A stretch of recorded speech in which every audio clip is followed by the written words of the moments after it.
our system is really fragile, and I'm watching as the government is growing and growing and growing and giving itself more power, doing all these different things, and all this comes with a price tag, and it's our children who are going to be paying the bill, and they don't have any say in the matter. Most of them probably don't have any idea what's coming, and it's going to be really bad. I mean, we're up to $16 trillion in debt.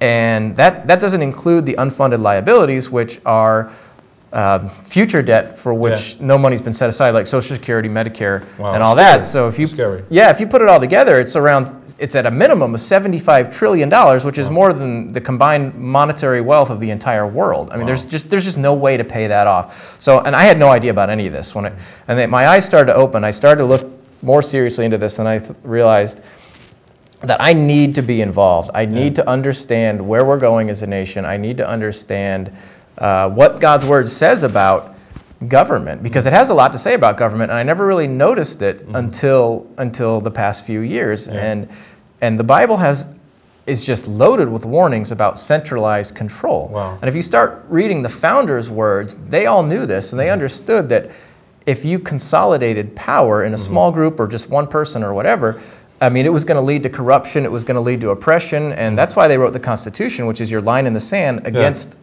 oppression. And that's interesting because, you know, the founders came over here, you know, leaving the King of England because of oppression. Right. And they knew that they wanted to set up a constitution that wouldn't go back to that totalitarianism and where the king ruled. They wanted this freedom. And it's like what you're saying, when government has too much power, you know, you get away from who is your leader, God or the government. Exactly. Yeah, but go ahead on, and I'm with John Wakefield. John Wakefield is the author of Saving America and A Christian's Perspective of the Tea Party Movement. And glad to have him on the show. But you was talking about where you was when you was coming up, and you talk about the TARP and under Bush when it first started opening your eyes up, and how you was talking about the Constitution, and I remember Locke, who lived, I can't remember, it's the whole street from Locke, but a lot of the stuff that got the Constitution came from Locke and a couple of people that had this thinking about freedom, and the Constitution was wrestled with because they wanted to come up with these ideals with the central idea of freedom, freedom from oppression and all this stuff. But go ahead and tell me, how did you continue on in this journey of your thoughts? Yeah, well, after I woke up in 2008, and it had happened gradually up to that point. You know, I was becoming more and more frustrated. I've never been a Republican. I've never been a political person.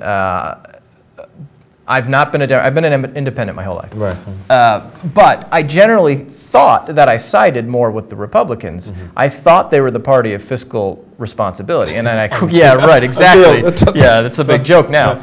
Until I started to see, you know, and through the early 2000s and on up to 2008, I became more and more disenfranchised every year, and then it really culminated in TARP, and just seeing them it seemed randomly just throwing $700 billion around as if it were no big deal. And then it just grew from there. You know, President Obama was elected. He took all the bad things about George Bush, and he just stepped on the accelerator even more. He did his stimulus package, which, as we know now, was a complete failure, but which was predictable. And then he took over, or is in the process of taking over with the healthcare law, 1/6 of our economy. Healthcare is 1/6 of our economy, and now we've got more government control, and it's a big mess. It was a 2,700-page bill that nobody can understand, including the Supreme Court, who's trying to decide on it now. So, so watching all this, I became more and more aware, and then I started to educate myself more about what the Constitution actually says, what it means, why it was put together the way it is. About the Constitution. Yeah.